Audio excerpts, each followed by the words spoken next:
Bonjour mesdames et messieurs, très heureux de vous retrouver ce matin pour ce journal. 780 milliards de francs CFA, c'est le manque à gagner que représente la contrefaçon pour la Côte d'Ivoire. Médicaments, alimentation, pièces automobiles, textiles, logiciels informatiques. La contrefaçon touche tous les domaines. Elle coûte cher aux entreprises et à l'État de Côte d'Ivoire. Selon l'OMS, 15% des médicaments en circulation dans le monde seraient des faux. L'État, pour mettre fin à ce fléau, a créé un comité national de lutte contre la contrefaçon. Comment faire pour différencier un produit contrefaisant d'un produit authentique? Comment signaler des cas de fraude? Éléments de réponse dans ce reportage signé Sephora Zegui et Adama Kone. Chaque année, plus de 2 milliards de consommateurs à travers le monde souffrent de troubles liés à la consommation de produits de fraude ou contrefaits. En l'espace de quelques années seulement, la contrefaçon, qui était une pratique marginale, s'est muée en une véritable industrie qui touche tous les secteurs d'activité. Le contrefacteur, généralement le fabricant, il est en dehors du pays où il fabrique les produits de contrefaçon. Ensuite, intervient le transporteur qui peut être intéressé à la fraude ou pas. Et puis, les produits contrefaits sont débarqués dans les ports des pays voisins. Et c'est à partir de là que ces produits rentrent en Côte d'Ivoire, soit par la route ou par les voies lagunaires. La contrefaçon, c'est la reproduction illégale d'une marque, d'un dessin, d'un modèle ou d'un brevet. La qualité du produit, le prix anormalement bas, l'emballage, le logo sont des indicateurs auxquels doivent faire attention les populations pour différencier le produit authentique du produit contrefaisant. Lorsque vous présentez une denrée alimentaire, ce produit-là doit respecter, l'étiquetage doit respecter un certain nombre d'informations, notamment la date de fabrication, la date de production, le nom commercial, la dénomination de vente, la liste des ingrédients, le nom du fabricant ou l'importateur. Toutes ces informations-là permettent aux consommateurs de pouvoir faire le choix. Selon les experts en santé, les contrefaçons de médicaments représentent un risque pour la santé publique en raison de leurs contenus qui peuvent être dangereux. En Afrique, l'Organisation mondiale de la santé, OMS, estime que plus de 100 000 personnes meurent chaque année du fait des médicaments contrefaits.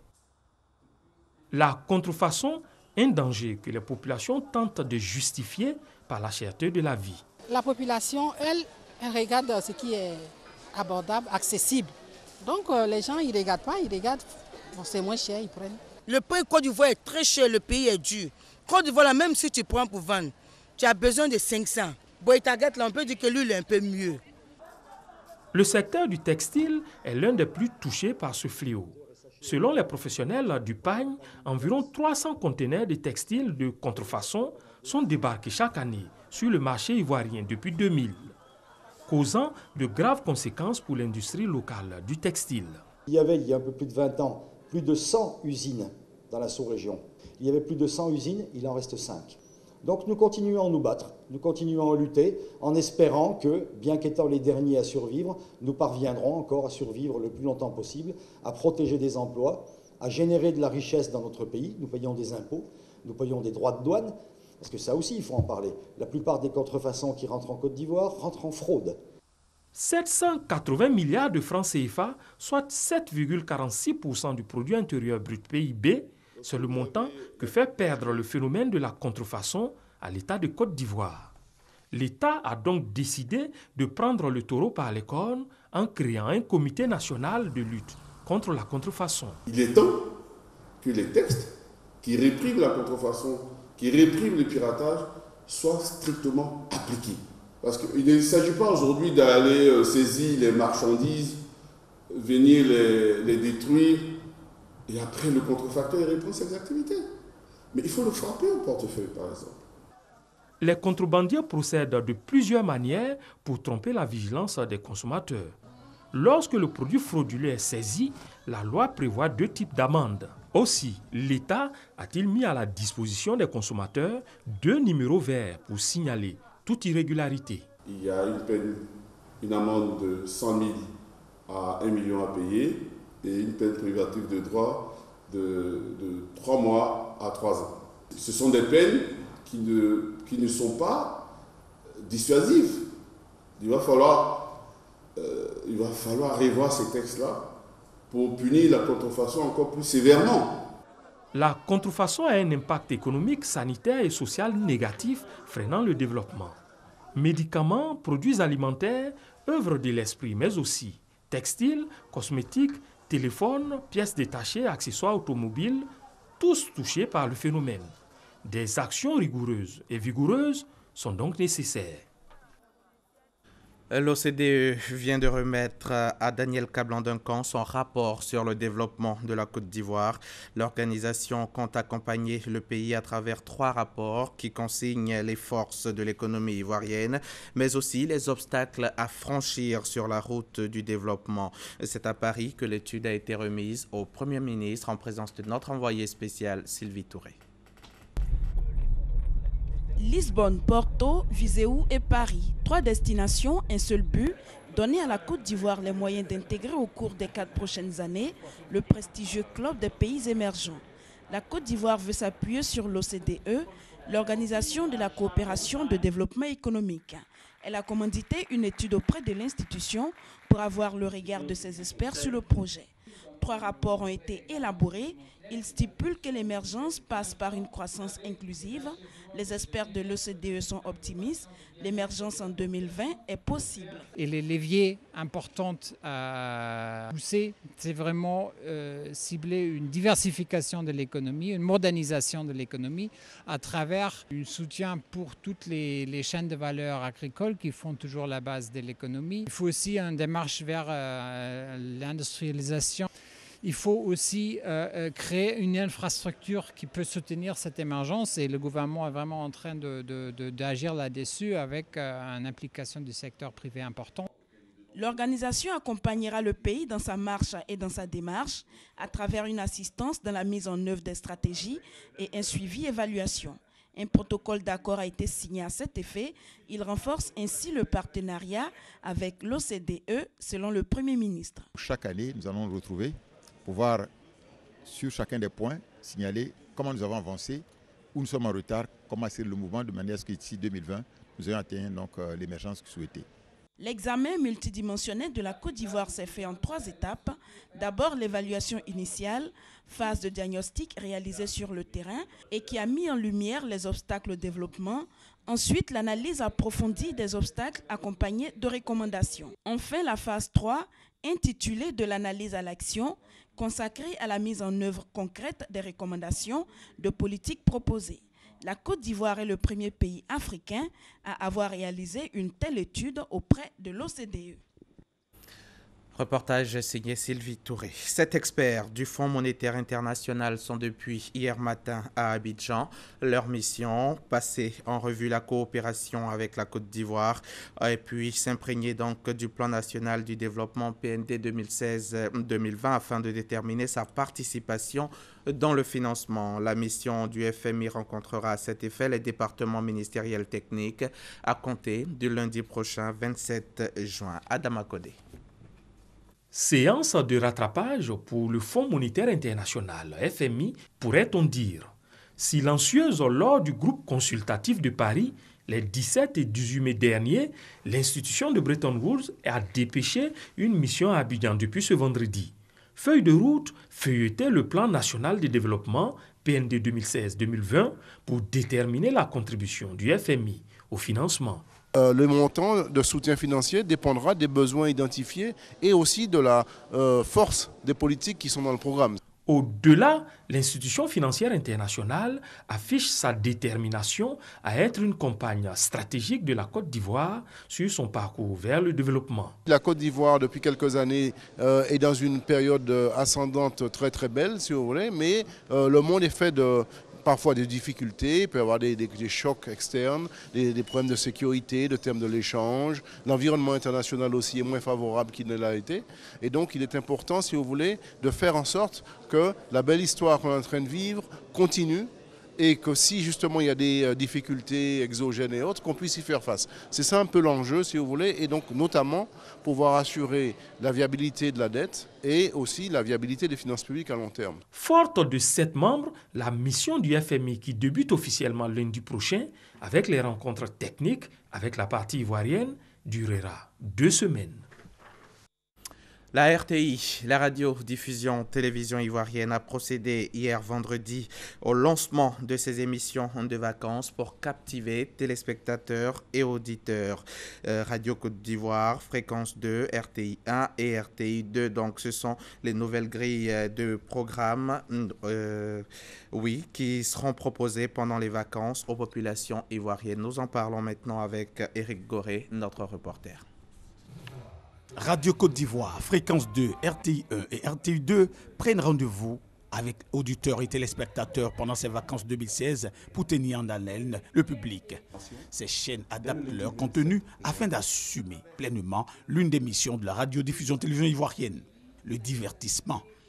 Radio Côte d'Ivoire va à la rencontre de ses auditeurs avec Radio Vacances. Les équipes de production vont sillonner 9 villes du pays. La plupart des productions vont sensibiliser la jeunesse. Nous allons sensibiliser les jeunes gens sur les risques du VIH-Sida et sur le tabagisme. Fréquence 2 se positionne comme la radio des jeunes avec des innovations pour ses vacances. C'est vraiment une tranche jeune, une tranche fun où on va avoir des pupils en termes d'invités, où on va avoir des auditeurs qui participent parce qu'ils ont leur part d'animation dans ce programme.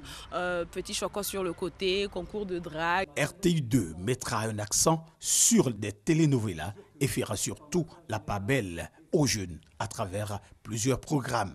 RTI 2 vient cette année avec 2 nouveaux jeux qui viennent pour consolider leur position et donner aux téléspectateurs de pouvoir se faire apprécier et également solliciter pour les téléspectateurs le soutien et l'accompagnement qu'il faut dans ce sens-là. Sur RTI 1, des émissions phares font leur retour. Podium et Clash vont rythmer les vacances, sans oublier les films des réalisateurs ivoiriens.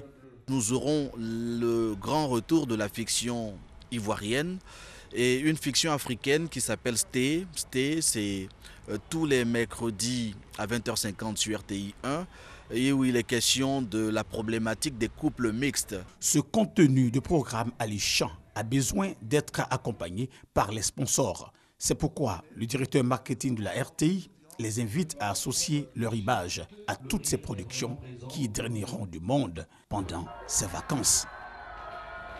Vive donc les vacances sur RTI 1, RTI 2, Radio Côte d'Ivoire et Fréquence 2.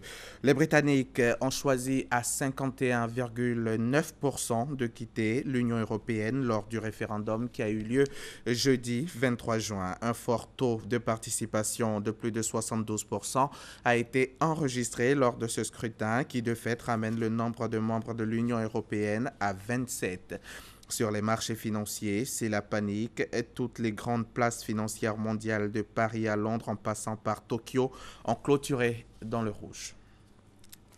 En Centrafrique, après plusieurs jours de négociations, les 6 policiers enlevés dimanche par le groupe d'autodéfense du PK5, le quartier musulman de Bangui, ont été libérés vendredi. Cette prise d'otage était une réaction à l'interpellation lors de contrôles de routine de 26 musulmans qui n'avaient pas de papier, parmi lesquels 2 membres du groupe d'autodéfense. Ce même groupe avait pris d'assaut un commissariat du quartier lundi pour prendre d'autres policiers en otage, obligeant la MINUSCA à intervenir.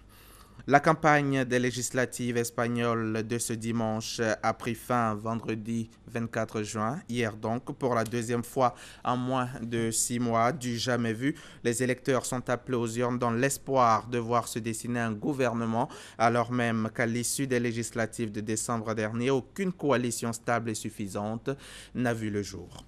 Et puis, l'élection présidentielle aux États-Unis, ce sera le 8 novembre prochain. Et dans cette course à la Maison-Blanche, Hillary Clinton pourra compter sur la voix de Bernie Sanders, le rival de la candidate démocrate qui s'était jusque-là refusé à lui apporter son soutien officiel, a finalement dit oui hier vendredi à l'ancienne première dame, sans formellement se rallier derrière elle, ni suspendre sa campagne en faveur d'une révolution politique. Sport pour terminer. Les éléphants ont hérité du groupe C pour le dernier tour des éliminatoires du mondial 2018. Le tirage au sort effectué hier au Caire n'a pas été clément pour la troupe du Sujet. Les éléphants seront opposés au Gabon, au Mali et au Maroc, conduits par leur ancien coach Hervé Renard. Un groupe donc très relevé. On en parle avec nos confrères de RTI Sport. La Côte d'Ivoire connaît ses adversaires pour le 3e et dernier tour des éliminatoires du Mondial 2018 Zone Afrique. Les champions d'Afrique en titre ont hérité du groupe C en compagnie du Gabon, du Mali et du Maroc. Les éléphants retrouvent le Gabon avec lequel ils sont dans le même groupe des éliminatoires de la CAN 2017. Dans cette équipe se trouve le meilleur joueur africain, Aubameyang. Le Maroc, avec à sa tête Hervé Renard qui a conduit les éléphants à la victoire finale de la CAN 2015, est un sérieux client pour les éléphants de Michel Dissué. Le Mali est toujours difficile à jouer pour les éléphants et la dernière CAN l'atteste bien avec un nul 1-1 acquis en fin de partie. Ce sont des bonnes équipes. Après, eux aussi, ils savent que jouer contre la Côte d'Ivoire, c'est pas facile. Donc maintenant, il convient pour nous d'avoir le plus grand respect et de bien préparer nos matchs. Avec un groupe rajeuni, Michel Dissué attaquera sans complexe ses éliminatoires dans une poule C assez relevée. Le groupe B avec la Zambie, le Cameroun, l'Algérie, le Nigeria. Le groupe D avec le Sénégal, l'Afrique du Sud, le Burkina Faso, le Cap-Vert. Enfin, le groupe A, la Tunisie, la Guinée, la RDC et la Libye. Les éliminatoires qui se disputeront en 6 journées commenceront le 3 octobre pour s'achever le 17 novembre 2017. C'était un commentaire de Sébastien Oignin. Voilà, fin de ce journal. Merci de votre fidélité à notre antenne. À demain, 6h30.